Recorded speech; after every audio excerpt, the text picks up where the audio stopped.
죽음까지 23년 남았다면 지금까지 살아온 방식을 버려야 한다. 60세가 되면 평균 수명 83세까지 23년이 남습니다. 23년이면 한 사람이 태어나서 대학을 졸업할 시간입니다. 그런데 우리는 왜 이 귀중한 23년을 젊을 때와 똑같은 방식으로 살려고 할까요? 저는 30년간 펜으로 인생을 관찰해온 수필가입니다. 수많은 사람들의 삶과 죽음을 지켜보며 깨달은 것이 있습니다. 60세 이후엔 정말로 필요한 것과 필요 없는 것이 극명하게 갈립니다. 오늘 여러분에게 들려드릴 이야기는 학술 논문이 아닙니다. 통계도 아닙니다. 삶 속에서 건져 올린 뼈와 살이 있는 진짜 이야기입니다. 버려야 할 것들, 체면이라는 무거운 짐. 제가 아는 한 할아버지는 80세까지 매일 정장을 입고 출근하셨습니다. 이미 명예회장이셨는데도 말입니다. 젊은 직원들 앞에서 권위를 잃을까봐, 늙었다는 소리를 들을까봐 두려워하셨죠. 어느 날 그분이 제게 말씀하셨습니다. 나는 언제까지 이 가면을 써야 하나? 60세 이후의 첫 번째 해방은 바로 이것입니다. 체면이라는 무거운 갑옷을 벗는 것. 더 이상 남들 눈치를 볼 필요가 없습니다. 회사에서 승진할 것도 아니고 결혼 상대를 구할 것도 아닙니다. 이제는 진짜 자신을 보여줘도 괜찮습니다. 체면 때문에 하기 싫은 모임에 억지로 나가지 마세요. 체면 때문에 비싼 옷을 사지 마세요. 체면 때문에 남의 시선을 의식하며 살지 마세요. 60세가 넘으면 자유로워집니다. 그 자유를 만끽하세요. 축적의 강박에서 벗어나기. 젊을 때는 모아야 합니다. 돈도, 명예도, 인맥도. 하지만 60세 이후에도 계속 모으기만 하면 어떻게 될까요? 제가 만난 한 재벌 2세는 70세가 넘어서도 부동산을 사들이고 있었습니다. 언젠가 필요할지 모르니까라고 하면서요. 그런데 그분은 정작 손자와 함께 보낸 시간이 손에 꼽을 정도였습니다. 60세 이후엔 모으는 것보다 나누는 것이 더 중요합니다. 물질적인 것뿐만 아니라 지혜도 사랑도 시간도 마찬가지입니다. 돈을 모으느라 시간을 다 써버리면 안 됩니다. 시간을 모으느라 관계를 놓치면 안 됩니다. 명예를 모으느라 진짜 자신을 잃으면 안 됩니다. 이제는 싸울 때가 아니라 나눌 때입니다. 베풀 때입니다. 흘려보낼 때입니다. 완벽주의라는 족쇄. 나이 들어서까지 완벽하려고 애쓰는 사람들을 많이 봅니다. 머리 한 올까지 단정해야 하고 실수 하나도 용납하지 않으려 하죠. 하지만 생각해 보세요. 60년을 살면서 이미 충분히 증명했습니다. 이제는 완벽하지 않아도 됩니다. 아니, 완벽하지 않기 때문에 더 아름다울 수 있습니다. 일본의 와비사비 철학처럼 불완전함 속에서 진짜 아름다움을 찾을 때입니다. 머리가 휘어져도 괜찮습니다. 주름이 늘어나도 괜찮습니다. 기억력이 예전 같지 않아도 괜찮습니다. 그것이 자연스러운 것이고 그것이 진짜 아름다움입니다. 완벽함을 포기하면 편안해집니다. 편안해지면 진짜 자신을 만날 수 있습니다. 진짜 필요한 것들, 시간의 재발견. 젊을 때 시간은 무한한 자원처럼 느껴집니다. 하지만 60세가 되면 시간이 얼마나 귀한지 뼈저리게 깨닫게 됩니다. 제가 아는 한 화가는 65세에 처음 붓을 잡았습니다.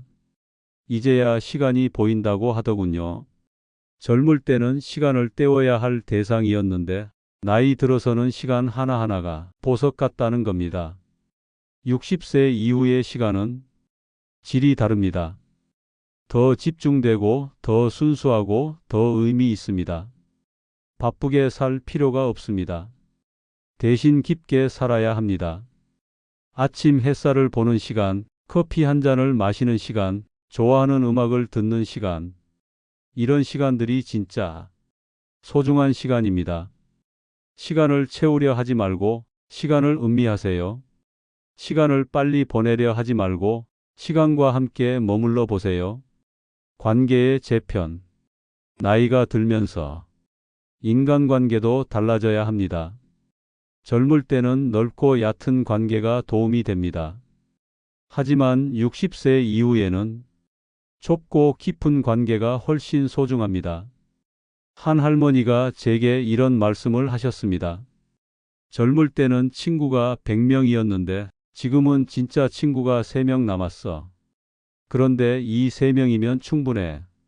양보다 질. 이것이 60세 이후 인간관계의 핵심입니다.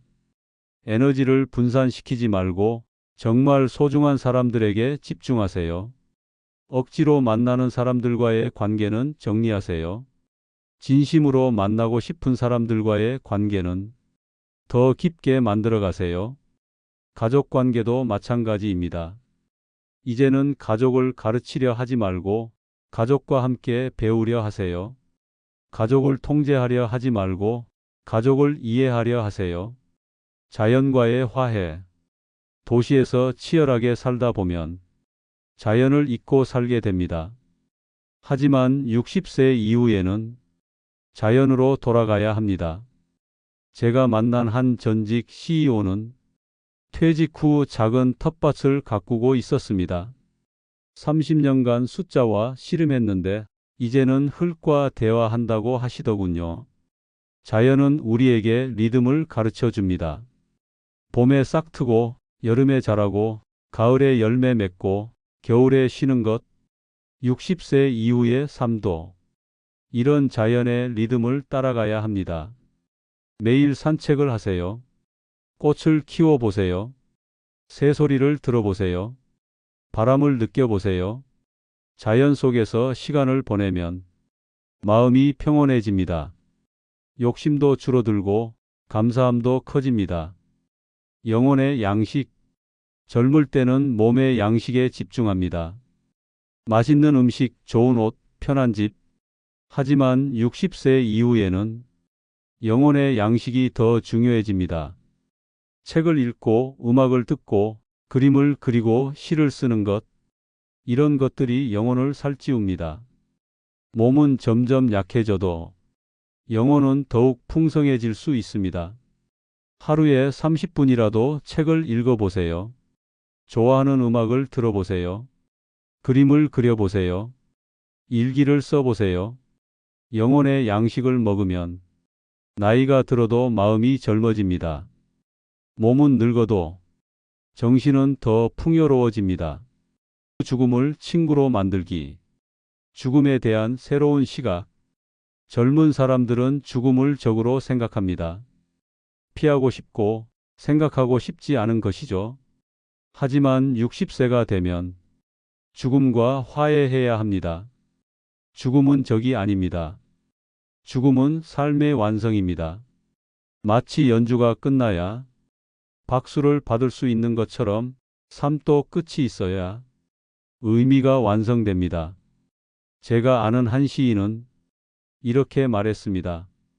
죽음을 생각하기 시작하면서 비로소 진짜로 살기 시작했다. 죽음을 생각하면 삶이 더 소중해집니다. 하루하루가 더 의미 있어집니다. 사소한 것에 화내지 않게 됩니다. 죽음은 두려운 것이 아니라 자연스러운 것입니다. 피할 수 없는 것이라면 받아들이는 것이 현명합니다. 유산에 대한 재정의. 많은 사람들이 재산을 유산으로 생각합니다. 하지만 진짜 유산은 돈이 아닙니다. 당신이 살아온 방식, 보여준 태도, 전해준 지혜가 진짜 유산입니다. 손자에게 남겨줄 수 있는 가장 큰 선물은 통장 잔고가 아니라 할아버지가 어떻게 살았는가 하는 모습입니다. 어떤 말을 했는지, 어떤 행동을 했는지, 어떤 선택을 했는지, 이런 것들이 진짜 유산입니다. 돈은 쓰면 없어지지만 지혜는 전해질수록 더 커집니다. 사랑은 나누면 나눌수록 더 많아집니다. 어떤 유산을 남길지 생각해 보세요. 무엇으로 기억되고 싶은지 생각해 보세요. 감사의 재발견. 60세가 되면 불평할 것보다 감사할 것이 훨씬 많다는 걸 깨닫게 됩니다. 아침에 눈을 뜰 수 있어서 감사하고, 밥을 먹을 수 있어서 감사하고, 사랑하는 사람과 함께 있을 수 있어서 감사합니다. 젊을 때는 없는 것에 집중했다면 나이 들어서는 있는 것에 집중해야 합니다. 건강하지 않다고 불평하지 말고 아직 살아 있다는 것에 감사하세요. 돈이 부족하다고 불평하지 말고 오늘 하루 먹을 것이 있다는 것에 감사하세요. 감사하는 마음으로 살면 삶이 풍요로워집니다. 감사하는 마음으로 살면 행복해집니다. 새로운 시작의 철학, 늦은 시작의 용기. 60세는 끝이 아니라 새로운 시작입니다. 모차르트는 35세에 죽었습니다. 60세가 된 당신은 모차르트보다 25년을 더 살았습니다. 충분히 새로운 것을 시작할 수 있습니다. 제가 아는 한 할머니는 70세에 영어를 배우기 시작했습니다. 손자와 영어로 대화하고 싶어서라고 하시더군요. 5년 후 정말로 손자와 영어로 대화하고 계십니다. 늦었다고 생각할 때가 가장 빠른 때입니다. 새로운 취미를 시작해 보세요. 새로운 기술을 배워보세요. 새로운 사람들을 만나보세요. 새로운 곳에 가보세요. 나이는 핑계가 될 수 없습니다. 시간이 부족하다는 것도 핑계가 될 수 없습니다. 지금이 가장 좋은 때입니다. 멘토에서 멘티로. 젊을 때는 선배에게 배웠습니다. 하지만 60세 이후에는 후배에게도 배울 수 있어야 합니다. 기술도 문화도 생각하는 방식도 빠르게 변합니다. 고집 부리며 옛날 방식만 고수하면 세상과 멀어집니다. 손자에게 스마트폰 사용법을 배우는 것을 부끄러워하지 마세요. 그것도 하나의 지혜입니다. 배우는 것을 멈추지 마세요. 호기심을 잃지 마세요. 새로운 것을 두려워하지 마세요. 나이가 들수록 더 겸손해져야 합니다. 나이가 들수록 더 배우려 해야 합니다. 단순함의 미학. 60세 이후의 삶은 단순해야 합니다. 복잡한 것들을 정리하고 진짜 중요한 것만 남겨야 합니다. 옷장에서 안 입는 옷들을 정리하듯이 마음에서도 불필요한 감정들을 정리해야 합니다. 원한도, 질투도, 불안도 모두 정리하세요. 단순하게 살수록 더 깊이 살 수 있습니다. 물건도 단순하게, 관계도 단순하게, 생각도 단순하게. 복잡한 것들은 젊은 사람들에게 맡기세요. 단순함 속에서 진짜 아름다움을 발견할 수 있습니다. 단순함 속에서 진짜 평화를 찾을 수 있습니다. 60세 이후의 진짜 삶. 60세 이후의 삶은 인생의 에필로그가 아닙니다. 진짜 본편입니다. 젊을 때는 생존을 위해 살았습니다. 이제는 의미를 위해 살 때입니다. 젊을 때는 성공을 위해 살았습니다. 이제는 성숙을 위해 살 때입니다. 젊을 때는 남들을 위해 살았습니다. 이제는 자신을 위해 살 때입니다. 체면도, 축적의 강박도, 완벽주의도 모두 필요 없습니다. 대신 시간의 소중함을, 관계의 깊이를, 자연의 지혜를, 영혼의 풍요로움을 발견하세요. 그리고 무엇보다 죽음을 두려워하지 마세요. 죽음은 삶의 완성입니다. 60세 이후 23년 이 시간을 어떻게 살 것인가는 전적으로 당신의 선택입니다. 지금까지 남들이 정해준 기준으로 살았다면 이제는 당신만의 기준으로 사세요. 지금까지 빠르게 살았다면 이제는 깊게 사세요. 지금까지 넓게 살았다면 이제는 높게 사세요. 여러분의 60세 이후가 진짜 삶의 시작이 되기를 바랍니다.